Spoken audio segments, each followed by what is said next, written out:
Welcome to Indiana Landmark Center, and welcome to our Zoom audience. We have about this many people, and even understand we have an international audience, so welcome to our viewer in Canada tonight. I'm Suzanne Stanis. I'm the Director of Heritage Education here at Indiana Landmarks. And for those of you that are attending on Zoom, we're using the webinar version, so please submit your questions through the Q&A function, and we will do our best to take some of those at the end of the presentation. So back in 2018 BC, which we all know now as before COVID, our staff started hearing this buzz about this Old Churches Indy and its founder and the energetic and very interesting tours that he was giving. And I even had some family members tell me that they took one of the tours and the guide suggested that people donate to Indiana Landmarks. So we had to find out who is this person and what's he doing and how do we thank him for this. So that's when, like so many other times before, my work introduced me to a wonderful person who shares my passion, and I'm sure yours, for historic places. On weekdays, Lee Little is a mild-mannered law librarian at IU McKinney School of Law and professor of legal research. But outside of work, he becomes a superhero, educating the public about the religious history and architecture of Indianapolis and reconnecting people to their past through meaningful places like this historic church. Lee is a member of the Episcopal Church of All Saints, which is just up the street here on Central, and serves as historiographer of the Episcopal Diocese of Indianapolis. He's a downtown resident now, but a native or a transplant from the Western Indianapolis suburbs. Lee has researched, photographed, and visited over 300 religious buildings around Center Township. He'll tell you a lot more about his project, but he gleaned his original list of churches from a 1952 city directory that allowed him to incorporate a lot of the mid-century modern buildings that we have. You'll find his Old Churches Indy project on Instagram and Facebook, and he's also a contributor to the Digital Encyclopedia of Indianapolis and a number of online church-related publications. Tonight, Lee will tell us more about the research for his book that he collaborated with photographer Kati Gashler, excuse me, that highlights 35 historic houses of worship. And sadly, supply chain issues, which is becoming our excuse for everything, but it really is true in this case, have delayed publication of the book. But Lee and Kati have some information out in the lobby, and they'll be happy to tell you about how you can pre-order it. So with that, I'd like to introduce Lee Little.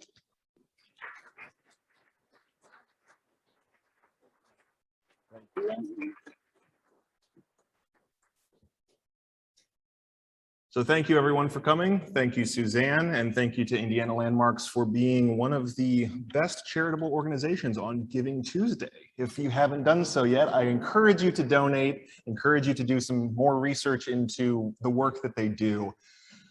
So tonight, as Suzanne said, I'm going to be talking about my project called Old Churches Indy, and I need to put my glasses on because even though I am but 30 years old, I am still old at heart and old in the retinas. So it is difficult for me sometimes to read at long distances.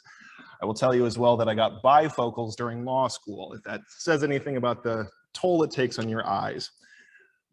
But as Suzanne said, my name is Lee Little, and I wear many hats. I am a law librarian at the IU McKinney School of Law on IUPUI's campus. I am the historiographer of the Episcopal Diocese of Indianapolis under Bishop Baskerville Burroughs, and I am the creator of Old Churches Indy.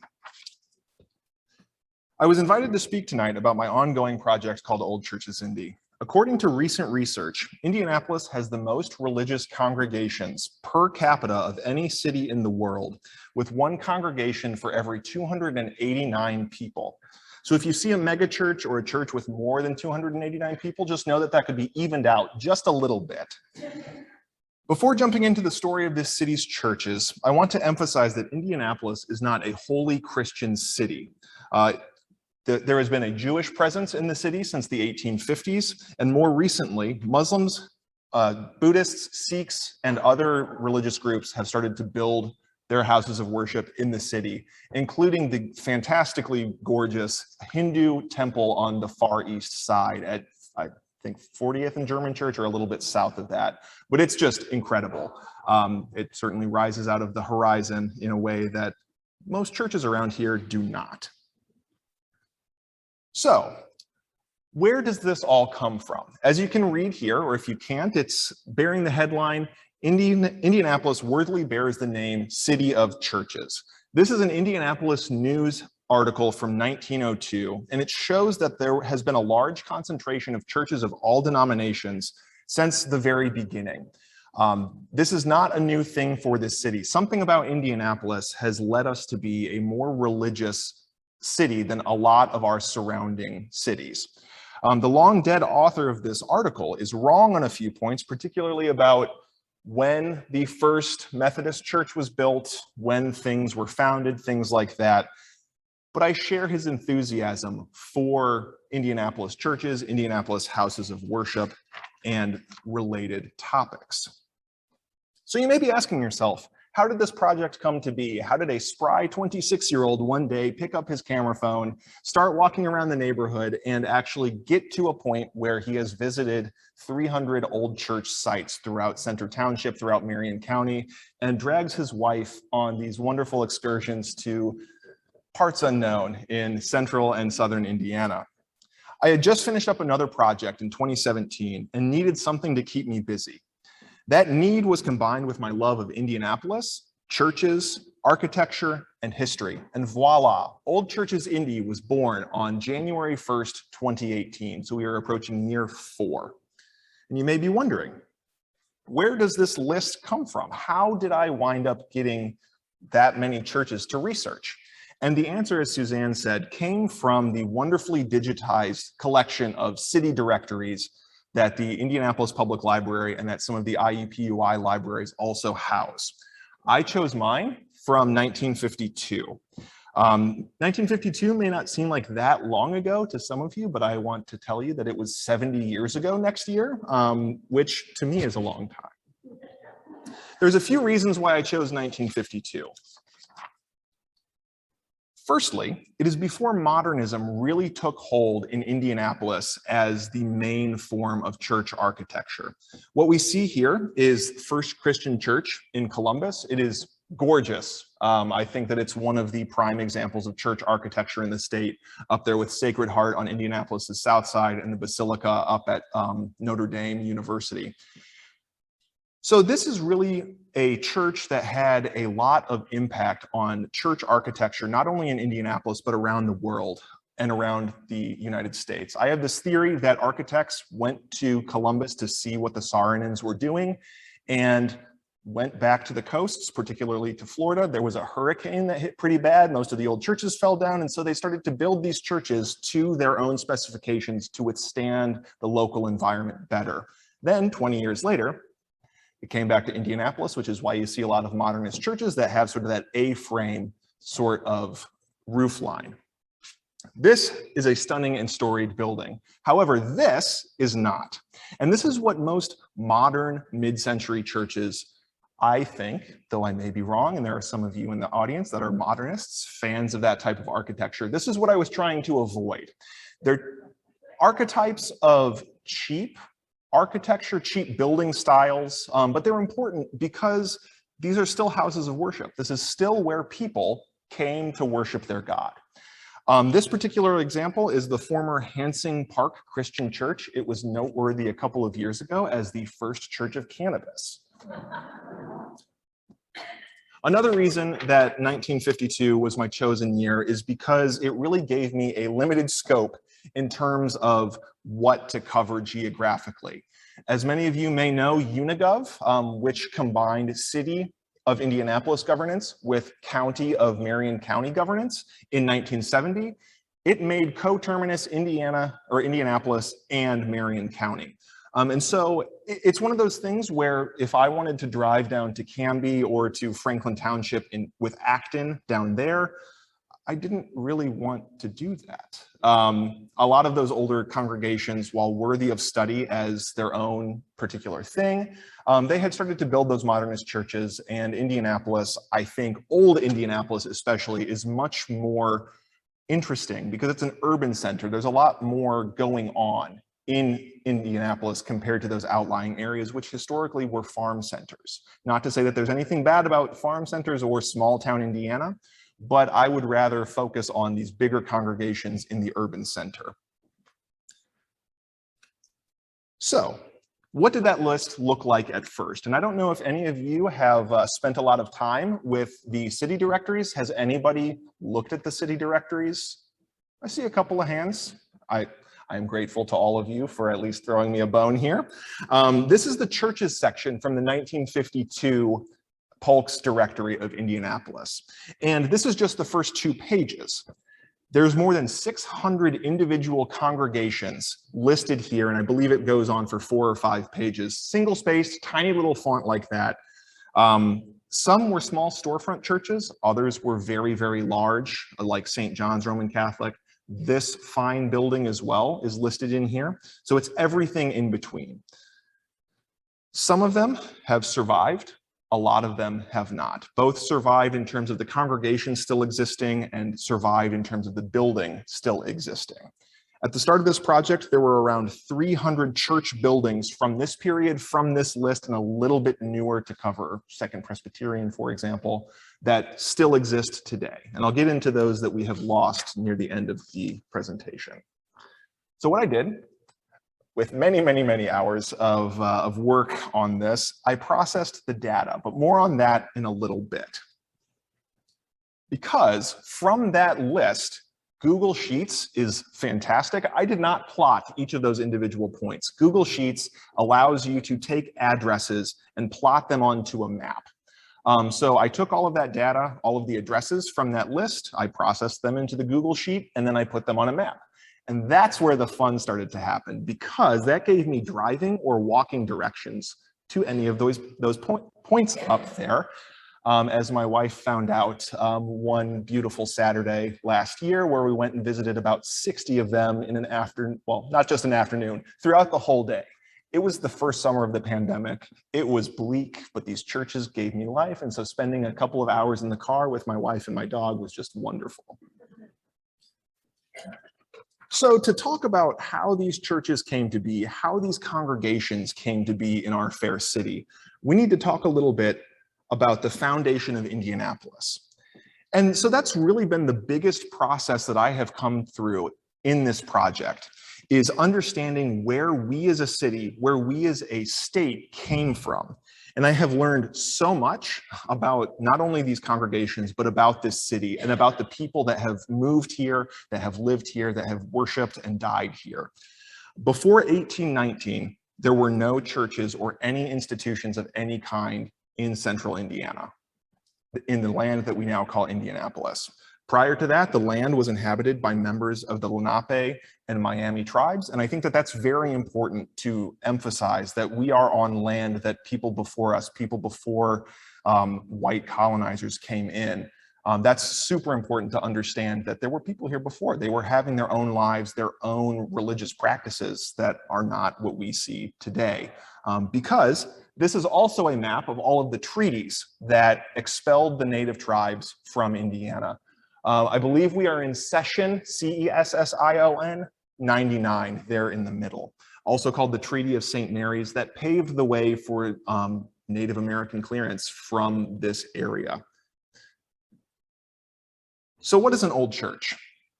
Colonizers from the East began to arrive en masse in around 1820, not 1920. This man, the Reverend Rezin Hammond, a Methodist preacher from Charlestown down south, is recorded as having the very first sermon in what is now Indianapolis in 1819. According to the Methodist legend, the Presbyterians tell a different legend, and then so do the Baptists. Rezin Hammond came to a clearing in the middle of the dense forest and started to preach to those gathered. I believe that the clearing in the forest is near where the State House now stands, and there is a plaque in the State House rotunda, which I think is pretty interesting. You can go there whenever they are open and take a look at this, probably get a better view of what it actually says than this picture. It's very, very difficult to take a picture of this that actually allows you to read everything.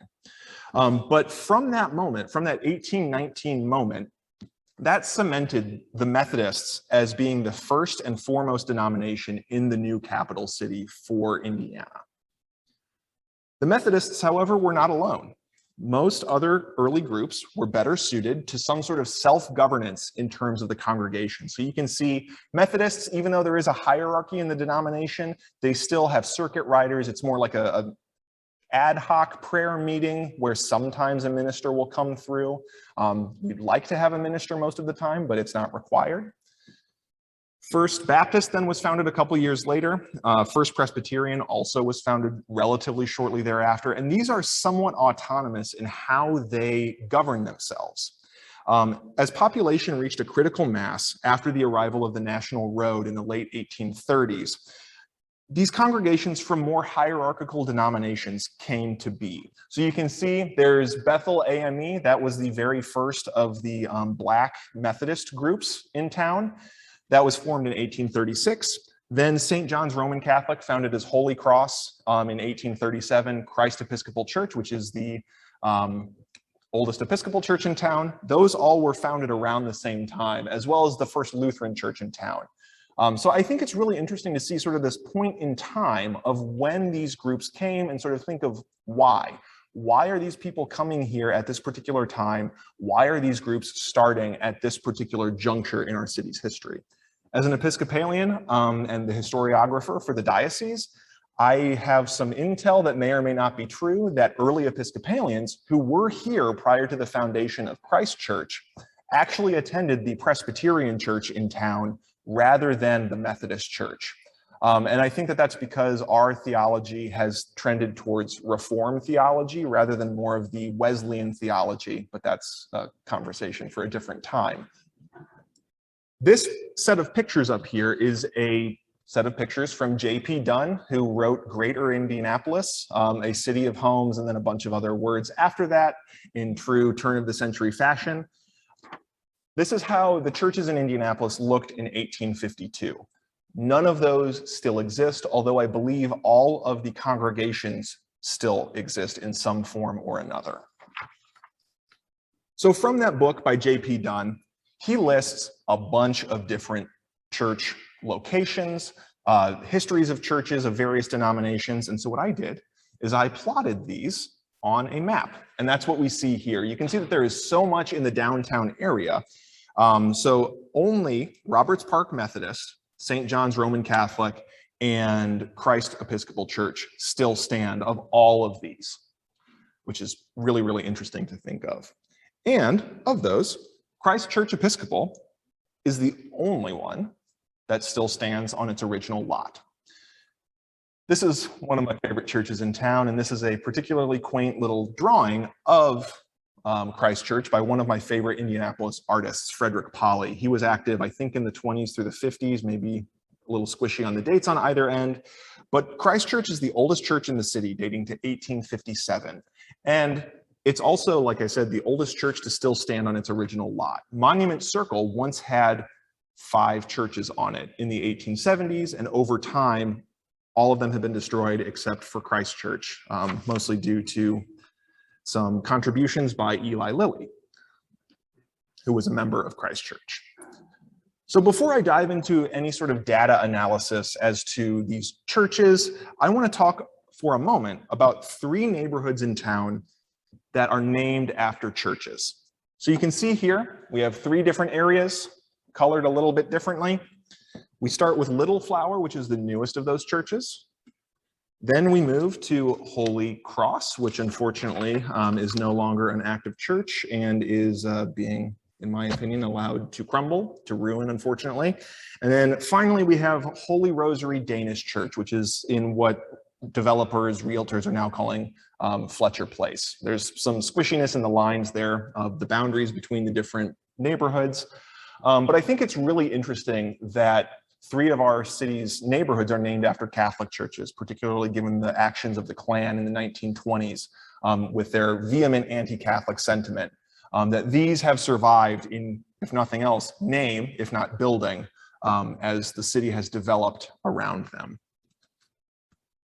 So remember that map, that wonderful map that gave me driving and biking directions to each of these different locations? And remember this spreadsheet? Oh, I cannot tell you how many countless hours I have spent in this spreadsheet.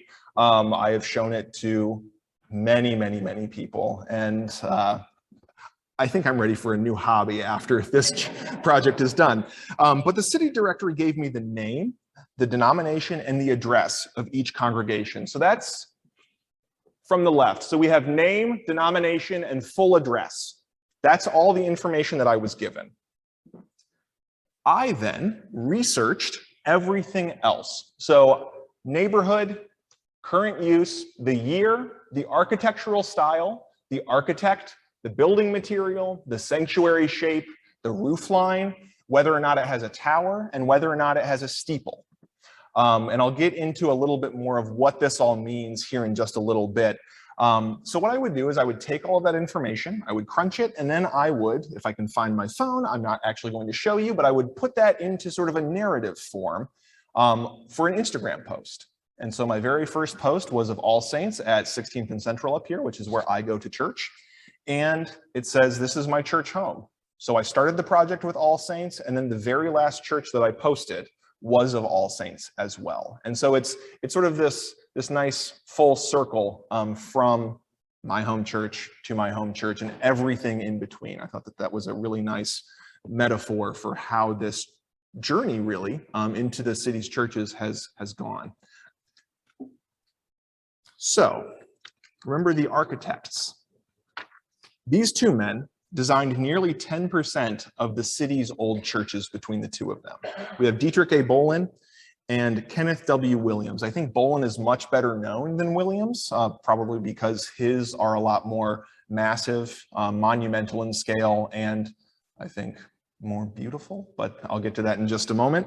So Bohlen worked from 1853 to 1890 and designed 11 churches, including what is now Cyrus Place, which is the building that Central Avenue Methodist merged with to form Lockerbie Central Methodist in the early 2000s, I believe. But this building has been standing since the 1880s. And I believe that it is the work that he wished he could have done on Roberts Park Methodist, because it's very, very similar in design. It's just laid out in brick rather than in limestone. And he was actually able to accomplish the tower. Whereas with Roberts Park, if you look at some of the early designs from Roberts Park, there's a tower there, but there is not a tower in the current version. And I don't think that their current capital campaigns or anything like that, their board of elders, anything like that would approve a tower these days. And IHPC probably wouldn't either. Kenneth W. Williams, however, he was active from around 1919 to 1957. He was Kokomo based, so his practice started up in Kokomo and he moved down to Indianapolis, where a lot of these churches in the mid-century were starting to build new churches. He is said throughout the course of his career to have designed more than 300 churches across the country. His first being in a Spanish Renaissance style church in Texas, and most of them looking something like this. With 14 such examples in Indianapolis itself. So far as I can tell, there's not been any sort of popular celebration of Kenneth W. Williams, but I aim to change that at some point, probably my next project. It's likely due to his relatively recent work and somewhat unremarkable style. Typically like this, like I said, it's L-shaped. So you have like the church offices here on the thumb and then the sanctuary on the finger. Clad in limestone, relatively cheap to build, but again, not unimportant to the congregation and to the people in the neighborhood who go past these buildings on a daily basis. But it's really cool. He designed 14 churches around town, and you have probably been in at least one of them. He also worked for Harrison and Turnock, the architectural firm, during his early days of his career, and I believe he was active on Irvington Presbyterian, and a couple of others around town during that phase. So anyway, all of that data that I gathered was put towards this, which I came up with when I was designing these slides, just to sort of see like, what is the average church in Indianapolis? And as you can see, it has a couple of different criteria. So the average date of construction was 1927. I will say that 1926 was the high watermark for church expenditures in the history of the city up to 1960. They spent $2 million in 1926 dollars, which is I think 31.5 million or so in modern day money. And all of these churches were built, and that list on the side that runs almost the entirety of the column were churches that were added onto. All of these, except for the middle one, that River Avenue Baptist, still stand today, which is pretty crazy to think that these 100-year-old churches still stand and are still being used for their original purpose. I think that the most beautiful part about all of these old churches, for the most part, a couple excepted, is that they are still being used on a weekly basis for worship. Not many other structures other than houses, which people live in those, obviously, but this is such a special thing that people do in these buildings. And so it's wonderful to see people still using them. And then if you go further afield to, the East Coast or to Europe, there are churches dating, 1,500 plus years old. We will never have anything like that here. I guarantee you, and I really, really hope that I am not around to see it. But I think that it's just such a cool development for these buildings that, week in, week out, regimes change, people in leadership change, but the purpose of the building remains the same. I think that that's a really beautiful continuance of this thing that we call the church, this thing that we call the body of Christ, if that's your metaphor. So moving on to the most common architectural style, 110 of the 289 churches are in Gothic revival. That's the most common style, and here is a beautiful example of Gothic revival. This is the former Assumption of Mary Roman Catholic Church in West Indianapolis. If you squint through the trees, especially during the winter, off of 70, you look south as you're coming into Indianapolis, you can see the white steeple and the gold cross on top of the steeple. This is now St. Athanasius Byzantine Catholic, which is an Eastern Catholic subdenomination, an Eastern Catholic rite that falls under different administrative tiers in the Catholic world. But it is known as the oldest wood frame church in Indianapolis and is a very notable, I think, work by Dietrich A. Bolin.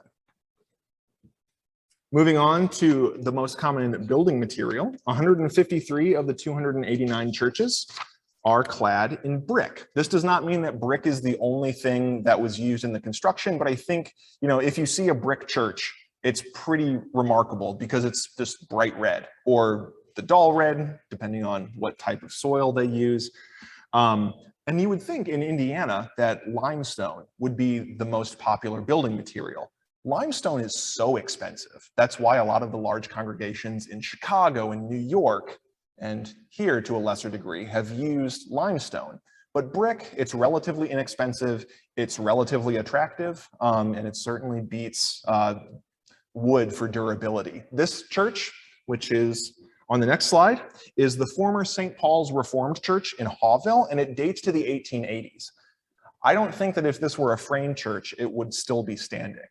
For a lot of reasons, most particularly that, just wood, if it's not kept up, not commonly painted, it starts to deteriorate and it's really difficult to and expensive to keep it up over time. Not that brick is impermeable to weather and stuff like that, but it's a lot more durable.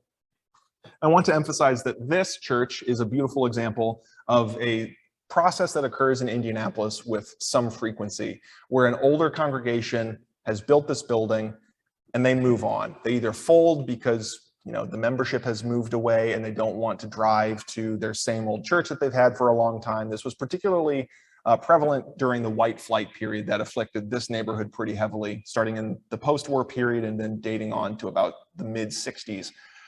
So another congregation would move into this old church building, and still on that weekly basis, they would gather together for worship and for community and fellowship.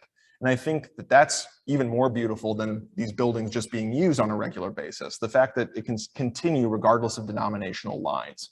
So this one here is now home to the venerable Mount Vernon Missionary Baptist Church. They've built on a little bit. You can kind of see the roof line on the left-hand side of the picture, but this is where Moselle Sanders was pastor for many, many years. Moving on to the sanctuary shape, rectangular sanctuary shape is the most common. What we see here in this building is circular. Some might call it the Akron plan, but the Akron plan has different specifications to keeping things divided off. I think Central Christian, if you've ever been there at Fort Wayne in Delaware, is sort of the archetype of the Akron plan in Indianapolis. There's a lot of different moving walls and things that make taking pictures of the sanctuary quite difficult, so I hear. But it's really neat. That was a plan to sort of separate the Sunday school areas from the main sanctuary. Something like this, one might call it a church in the round because of the circular space. But an example of this is the early mid-century Gothic revival, Linwood Christian, which I believe is on Michigan Street. You may have seen it driving between here and Irvington. I also kept track of the roof lines. Have you ever met somebody who has cared a lot about church roof lines? Well, here we are, friends. So 225 of the 289 churches have a gabled roof line. And what is a gabled roof line? A gabled roof line is simply one, as I understand it, that rises to a central point. If there are any architects or building historians that are more versed in it than I defer to your definition, but this is an example of a gabled roof line. This is the former South Irvington Church of the Nazarene on Brookville Road. And I just think it's a cute little building. You know, it like meets all the criteria for a church. If you saw it when you were driving, you'd say, that's an old church, and then move on. And I think that that's a really telling thing. It almost looks like the church emoji in your phone. And that's why I picked it. I wanted to show different examples of what a church in Indianapolis can look like, what it has looked like, and just the ways that different people of different religious faiths have approached building techniques and building styles. So finally, well, not quite finally, but this is the former, I also kept track of which ones have a tower. So I want to emphasize that there's different parts of rising walls in a church. So there is a tower, which is sort of the base of what a steeple sits on. Then you have the steeple going up above that. There's a lot of visual metaphors that go along with steeples, mostly because people like to ascribe metaphor to visual objects that you can see. But this is an example of a church with a tower but no steeple. This is the former First Reformed Church, which is now Neighborhood Fellowship. It's right by the Rivoli Theater on 10th Street at, I think, Oakland is the cross street there. And it has a gable roof and a tower, but no steeple. It's really cool. I got the chance to go into this building on one busy Saturday when they were having all sorts of different clinics and things. It was very, very busy. A lot of people on a Saturday will go and have legal help, or there's students from the IU Medical School go and have like a dental clinic or a vaccine clinic, as the case may be. And it was so busy, and it seemed just such like a lively place, even though driving down 10th Street, most of you probably, and I sometimes included, would lock your doors and drive a little bit quicker. I think that having that center for people in the neighborhood to be able to come, to be able to have their needs met, not only physically, but spiritually, is really beautiful. And this congregation dates back to the 1850s. This bell that I'm standing in front of is, you can see on the left, it's quite a climb. Pretty rickety old ladder, probably dates to the foundation of this building. The bell dates to 1882, which I just love the continuity that a lot of these buildings have. And that's really, I think, a beautiful thing. I also kept track of the churches that have steeples. The book that Katie and I have been writing is called Circle City Steeples, but as you can see here, that might actually be a lie, because most of them, an overwhelming majority of these churches, do not have steeples. They instead have towers or no sort of vertical projection from the building. And I want to show you an example here of a Dietrich A. Bolin project. You may be familiar with St. John's Roman Catholic down by the Convention Center at Capitol in Georgia.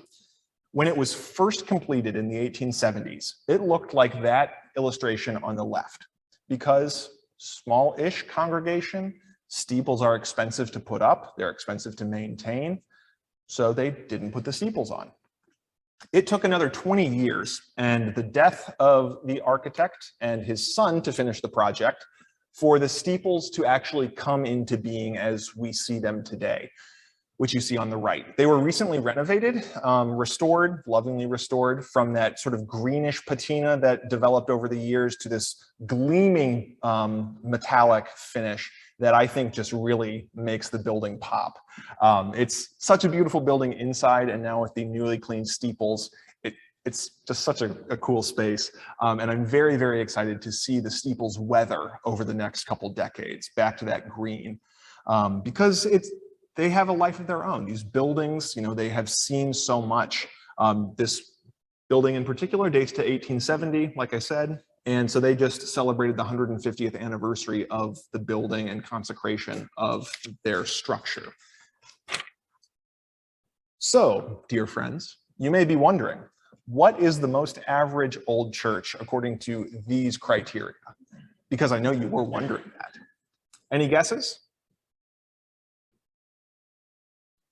Hearing and seeing none. You are like my night students at law school, terrified and exhausted after a long day, but always ready to learn.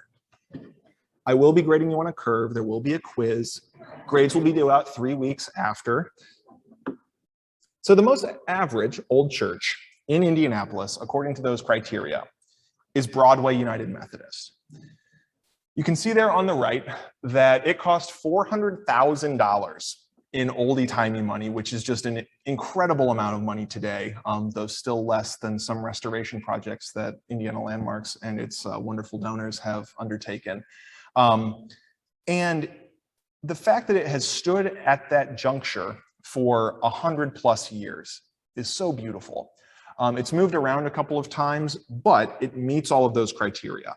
It was actually, if you crunch the numbers, take the averages, the average date of an old church in Indianapolis is midway through October in 1927.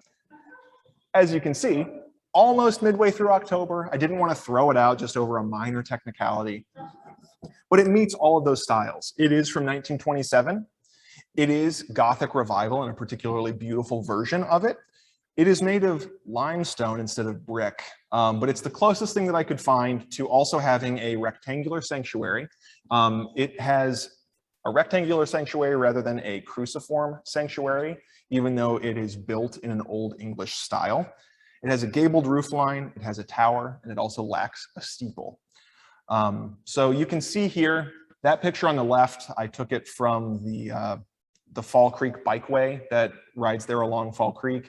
That's without a filter, which is pretty cool, and that's a relatively new picture. I think that's worth noting as well, because my photography skills are not great compared to some other folks in town. But I just love having these period examples, these primary sources that you can point back to directly to show that that's still what the interior looks like. There's still that chandelier there, at least when I went there a couple years ago. And so for it to still be standing in a pretty similar form today is such a beautiful thing, despite fires, despite changing aesthetic tastes. It's a lot harder to change the very brick and fabric of a building compared to sort of interior designs that I'm sure a lot of you have seen bad examples of in churches as the years have gone on. So I want to go into a couple of favorites, and this is going to go relatively quickly, but the first of them is St. Mary's Roman Catholic. As you can see on the left, that is where my lovely wife and I got married in the summer of 2016, and it is currently undergoing restoration. If you walk by it today, if you drive past it today, it sort of looks like Terminator Church because it is sort of encased in this erector set. That is such an important thing. It's a very expensive process, but it's keeping this building around for another 110 years, hopefully longer, but hopefully I won't be around at that point to see the 220th anniversary. I just love it though. It is based on the Cologne Cathedral, and it's one of the very few double-spired churches in town. So St. John's Roman Catholic, St. Mary's Roman Catholic, those two spires, very few others have two of them. A lot of them have one. A lot of them also have none, as we saw. This is one of those churches that I believe was not treated very well in terms of design aesthetic after the Second Vatican Council. It used to be ornate and very high Gothic in interior design styles. And then after the council, they opened things up, which I think is great overall. But the high altars were removed, the side altars were removed and replaced with things that were a lot more simple in terms of aesthetic design, which again, pros and cons. I happen to favor the older style. So that leads me to 2 slides from now, but that's okay. My second favorite is Tabernacle Presbyterian, which is at 34th and Central. And this is a really cool example of Gothic revival that was built in the 20s as well. The interior of it is just so dark and cozy in a way that you wouldn't think that a gigantic foreboding structure on the corner of 30th or 4th and Central could be. But it's very warm. There's a lot of, there's a sense of holiness when you enter the space. And I think some of that has to do with the lack of ornamentation, or the relative lack, that comes from some of the more reformed sides of Presbyterian theology, where it's not so emphasized on these very ornate high altars and a lot of ornate interior design choices that you might see in a Roman Catholic church. And this was sort of a swing away from that as the theology developed. And this is exactly what I'm talking about. Sacred Heart Roman Catholic on the near south side. I will fight you if you think that this is not the most beautiful church in town, because it is. It is a just gorgeous structure with all of the high altars, all of the beautiful old school style ornamentation. It still has relic boxes and things all around the sanctuary. The high altar is just wonderful and beautifully lit. There was a very loving restoration in 2008 after a fire that basically gutted the entire thing. But they were able to bring the tabernacle out through the midst of the fire. That was one of the things that they saved. So this is a relatively new restoration of the interior, but it harkens back to that same old style. Because they had so many pictures, people would come from all around to, see how glorious this interior is. It's also the headquarters of the Franciscan community in Indianapolis. And so there's a daily ritual of having mass, of having prayer in this space. And I think having that coupled with the beauty is really one of the joys of investigating these old churches. So if you're ever in that neighborhood, I highly encourage you to go take a look. I don't know what their open hours are, so to speak, but if you knock on the door of the friary, I'm sure that they'll be happy to let you in, maybe share some coffee. This is another one of my favorites. This is Christ Church Episcopal. Most of you have probably seen this at some point or other, and this is on Monument Circle. This is the oldest church in town, dating to 1857. And it is the oldest church in town still on its original lot. And by church, I mean congregation. So the congregation has been on that particular plot of land since 1837. This building, built 1857, renovated a couple of times. Most recently, I believe in 1954, to prepare it for its status as the Cathedral of the Episcopal Diocese of Indianapolis, which it has held since the 50s. If you can take a look here, I know that it's more of an artistic shot, which I prefer, but it doesn't quite show off the details of the walls. The walls are white, which I think, if you remember from earlier, sort of harks back to that, sparseness in terms of the ornamentation. Granted, there are plenty of stained glass windows. There are plenty of other things to look at during the sermon, but the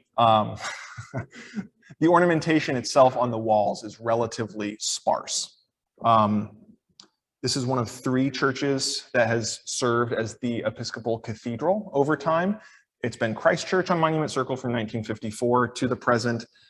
St. Paul's Episcopal Church, which is now its 61st and Meridian. That was the Episcopal Cathedral from 1870 to about 1887. And then finally, my favorite church in town, the Episcopal Church of All Saints, just north of us on Central. That served as the cathedral from 1887 till 1946. And it was built as the cathedral of the diocese in this neighborhood to better serve the folks that were going to church there, so that they wouldn't have to hop on a streetcar or their horse and ride to church. And as you can see, it is brick Gothic revival rather than limestone. And part of the reason that it was brick rather than limestone is that limestone, as I said, is expensive. The whole interior of the church is about half of what was originally planned. They were going to have the nave on one side, then the crossing, which is the point where the crossing occurs. So the nave crossing is where the transept intersects with the nave, and then you move to the sanctuary, which can be made up of various different parts depending on the church. All Saints, we had a temporary nave, apse made of wood for about 50 years that started to become dilapidated in the 50s. And so part of the deal for having Christ Church become the cathedral was that we got a new apse, which is now this beautiful, very sparse, all brick soaring structure that is round and is only ornamented with a crucifix with the corpus of Christ on it about halfway up. It's a gorgeous space. The acoustics are fantastic. And so I'm going to sound very Protestant here, but if you're ever interested, I invite you to church on a Sunday morning at 10 o'clock. We're wonderful people. And if not, Suzanne will have some information about a tour this weekend. So I want to get into what we've lost. So this is not just about city planning decisions. Since January 2018, there have been a number of small church fires. Most of them have just impacted the interiors, but some of them have also impacted the exteriors. Remember this inventory of old churches? This is the other 300 or so churches that were in the Polk's city directory that didn't make it. Either they were destroyed for some reason or they were torn down to have a new structure replace it. Many of the congregations rode a wave of increased membership in the 2 or so decades following World War II. And that had a coinciding effect with the rise of modernism and a lot of money flowing into these congregations where they could afford to build a new congregation or a new church to replace the one that had been there for 50 years, 100 years, maybe longer, maybe less time. At the same time, construction of IUPUI and the interstates destroyed nearly as many churches as left during white flight from downtown. And most of those belonged to Black congregations. So this is the map of all of the churches that have been destroyed around town. And I want to point out a couple of things. And so if I step away from the podium, the red is destroyed for any reason. Doesn't have to be, a good reason. It just has been destroyed since the 1950s. The blues are all of those churches that were destroyed for interstate construction. And you can see that there's quite a bit of them. I want to emphasize that these down here on the old south side, those included 3 old synagogues. That was where one of the old Jewish neighborhood in town was. If you're familiar with Shapiro's, that is the last bastion of Jewish South Side-ness in Indianapolis. Most of them moved up to the Indiana Hebrew Center, or the Jewish Center, the JCC, up on the north side. Going up as well, you can see that there's some at the north split, and then as 65 moves further north. Also, one of the biggest things here is IUPUI. All of those red, or all of the yellow dots are IUPUI destroyed churches. And I'll get to that here in just another moment. Another thing that occurred is that redlining started to take hold, was implemented as a policy of granting mortgages to people of varying degrees of whiteness in Indianapolis and around the country. So this map, if an area is listed in red, it means that it was of high danger to mortgage lenders. And so you couldn't get a mortgage there. It was considered too difficult, too risky to lend money to people for houses that they potentially already owned in that area. And then yellow, you can see large swaths of yellow was sort of the next tier up. That meant that it could go either way in terms of risk. Green and blue then were the areas that were the least risk, with green being the least risky and the most hot in terms of the market.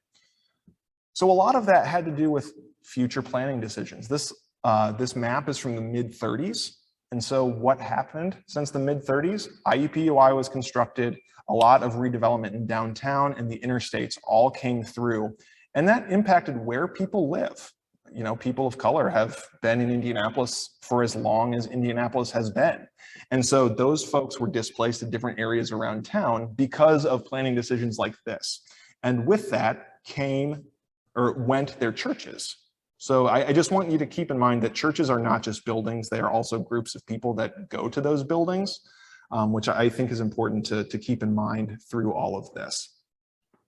This is an example of one of those churches that was destroyed on IUPUI's campus. And this note over here, the structure was to be raised eventually to make way for the new IU complex on the west side.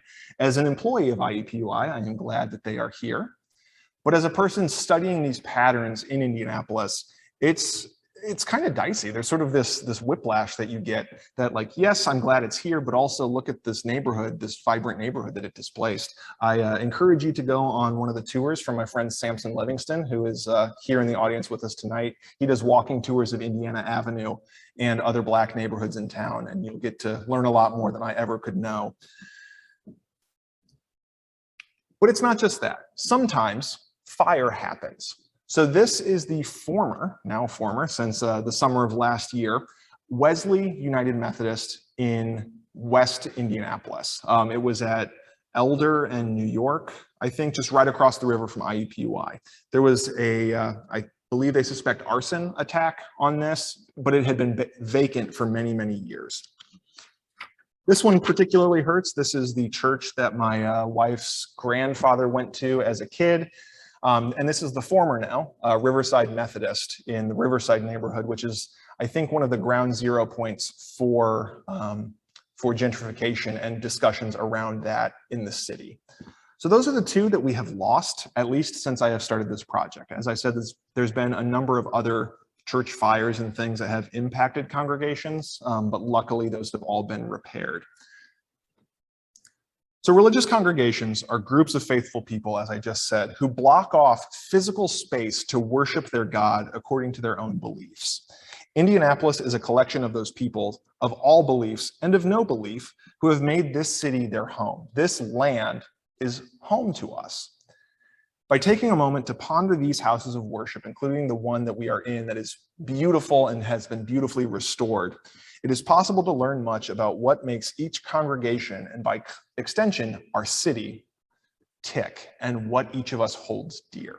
So I thank you all for coming. There's a couple of extra slides, including one about the book. So if you have been wondering where all of those wonderful pictures come from that have the watermark of KDQ Photography, it comes from my wonderful friend, Kati Gashler, who is just, every time I look at the pictures that she takes, I am just taken aback and wowed by how good she is at photographing churches, including this one. So we have been working since March of 2020. She was actually my last meeting before COVID lockdowns occurred. So I am excited for this church to come, or this book, this project to come to a successful conclusion. As Suzanne mentioned earlier, there is supply chain issues that have been impacting everything, but we're hoping for mid-January to be the date that we have them in our hands and can pass them on to you. Kati, I believe, will be in the lobby afterwards with pre-order information. They are $50 plus taxes and such.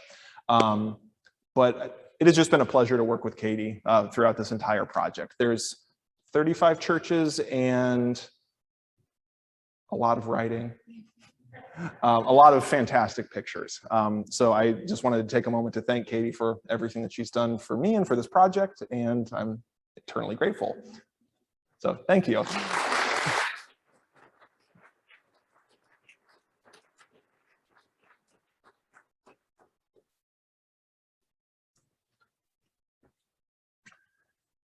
And so as Suzanne moseys up to the stage, I just want to say thank you to all of you for coming. Thank you to Indiana Landmarks for inviting me to speak.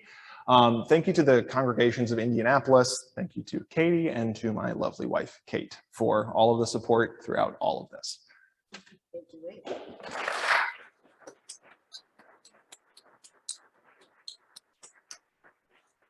Thank you so much. We'll have time for a couple of questions, but just a few things while I've still got you here as a captive audience. Remind you, if you're not familiar with Indiana Landmark's Sacred Places Indiana program, to please check that out on our website.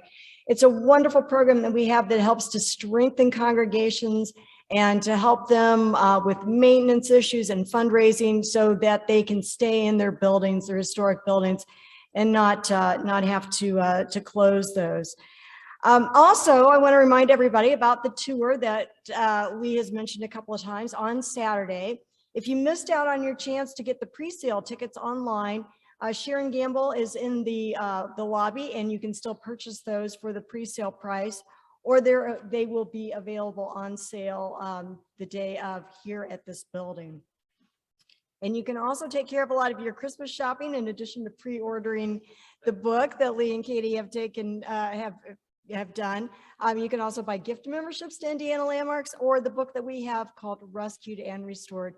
And thank you so much, Lee, for mentioning that it is Giving Tuesday. So if the spirit so moves you, Sharon Gamble, our Vice President of Development Membership, will be out there to take your donations. So let me turn it over. And if there are a few questions, Lee will be happy to answer this. So I will take questions if there are any. If not, I understand it feels like it is past 1 o'clock in the morning with this whole dark at 4:30 thing. But okay, so I saw you first, and I apologize. I found it quite interesting that one of the characteristics that you categorized the churches by was the shape. Mm-hmm. And looking at your favorites, then would I be correct in saying that your favorite shape is the cruciform? My favorite shape is indeed the cruciform, though the basilica comes to a close second. So cruciform, as I was trying and I think failing to explain during the course of the presentation, is where the place where the people sit is called the nave, and then the cross, cruciform, comes across, and this part is called the transept. The part where they meet, which is basically my knuckles right there, is called the crossing. And so typically in a cruciform church, they're typically Roman Catholic, or if you're in Europe, they were Roman Catholic until about 1550 or so, give or take. And in each of the side arms of the transept are typically altars to the patron saint of the congregation. So for instance, St. Mary's here has 2 altars to St. Mary, the Mother of God. And then on the other side is almost always either the Holy Family or the Blessed Mother. So then you have the high altar up here and some other things that don't quite exist in Indianapolis area churches, like choirs and apsidal chapels and things like that. But yes, cruciform, favorite shape. I think I saw some on Zoom, so I'm going to alternate back and forth if that's okay. I think. Yeah, no, it was just a thank you from our Canadian. Okay. Thank you for watching, Dad. Okay. Yes. Have you in your research done any studies about the form or the different types of stained glass windows in the church? So the question was about stained glass windows in the churches, and yes and no. I think it's one of those things where there are people who study organs, both organs and organs, for their entire careers. There are people that study stained glass. Because we're so close to the Kokomo opalescent glass factory up in Kokomo, that sort of slid in. And I mean, they're gorgeous. How could you not love beautiful stained glass?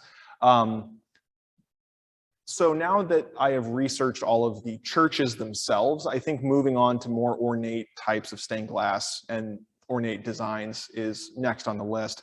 I can think of 3 Tiffany installations in Indianapolis one of which is now destroyed. That was the former Meridian Street Methodist Church at New York and Meridian. That was destroyed by fire in the first decade of the 1900s. You all may be familiar with the Angel of Victory at the Art Museum by whichever name it goes today. And that was formerly in First Presbyterian, which is at 16th and Delaware. You can see on Saturday the blank space where that window once stood. And now finally in Second Presbyterian, they have a depiction of the Ascension above what I would call the main altar. And that's from their 1870 book church that was transferred when they moved from downtown at Vermont and Pennsylvania up to their current location. That's one of the few things that they kept. So it's on my list. I know that there's a lot of really beautiful stained glass in the city, even if it's not Tiffany or anything like that. Any others on Zoom, Suzanne? Okay. Yes. What's the most successful conversion of a church building to something else?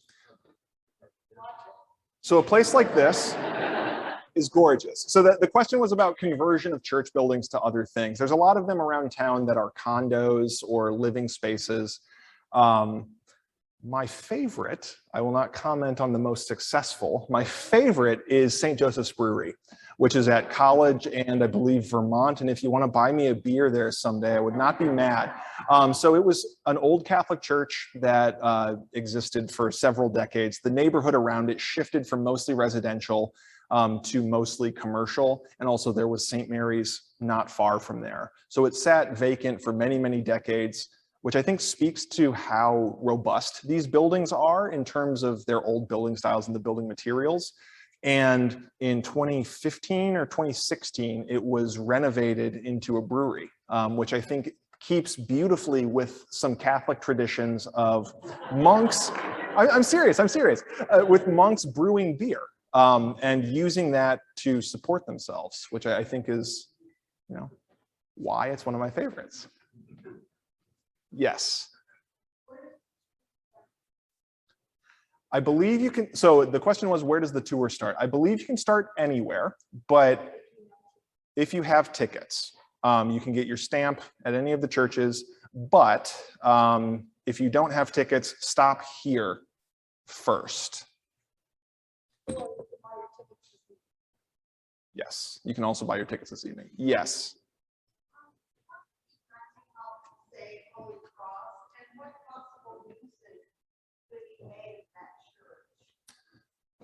The question was about Holy Cross, which is one of the former Roman Catholic churches on the Near East Side, giving its name to the Holy Cross neighborhood. I think a lot of that has to do with the ownership of the building, which I believe it is still owned by the Archdiocese, which in my humble opinion does not have the best track record when it comes to preservation.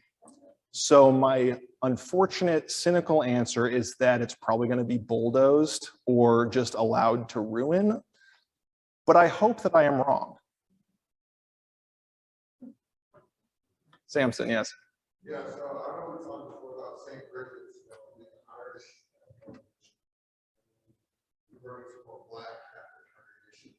What are some other examples of the city as far as a congregation leaving and thriving?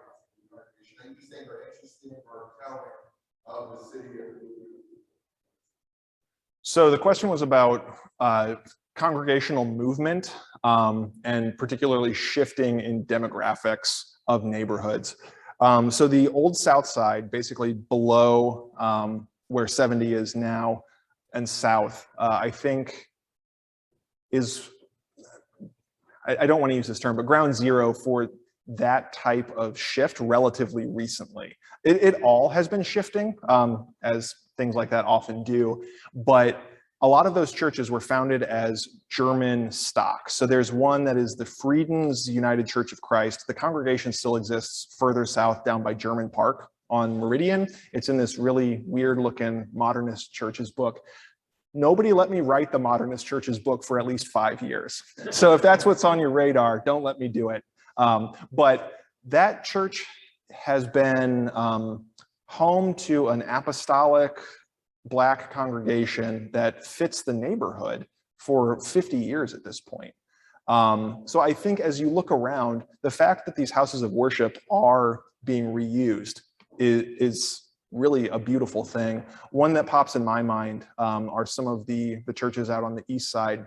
There's one at 10th and Ritter that I drive past with some regularity that used to be Ellenberger Park or Ellenberger United Church of Christ. That was a Kenneth W. Williams project.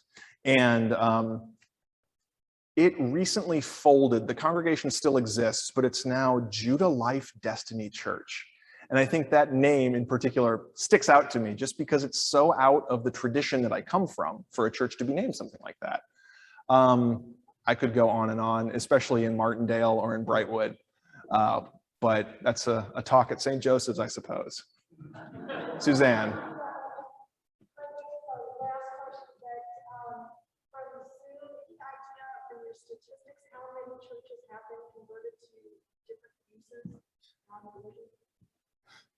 I have that list. I could pull up the spreadsheet if you want to see it in action. So the question was, how many churches are still used how many have been converted? And I'm going to exit out because this is just crazy, folks. Give me just a second because I do want to. This is where all the magic happens. And I think I need to, okay. So I have here current use, and you can sort for things like that. And I think I'm going to share my screen. So we can see here that there's all kinds of different things. I haven't marked a couple of them that were destroyed over the past couple of years, but you can see abandoned. There's a couple that are apartments. So Meridian Street Methodist at St. Clair and Meridian Apartments, First Friends, which is going to be on the tour on Saturday here in the neighborhood, apartments. St. Agnes Academy, right by the Roman Catholic Cathedral, apartments, and then a couple of others. And then what I want to show is condos. So Second Baptist, which is on Michigan by the canal, is condos now, and it has been since the 90s. It's striking to me how many of these are of the same use as they were 60 years ago. If we take a moment, 113 of the 289 are still used by the same congregation that they were 60 years ago. Which I think is, again, a beautiful way to honor these buildings. Now, are they always in the best repair? No, but that's why organizations like Indiana Landmarks are so important, and the Sacred Spaces Indiana initiative is so important because it helps congregations keep their old buildings and keep them in good repair. So no more questions, I have been told. So thank you all so much for coming.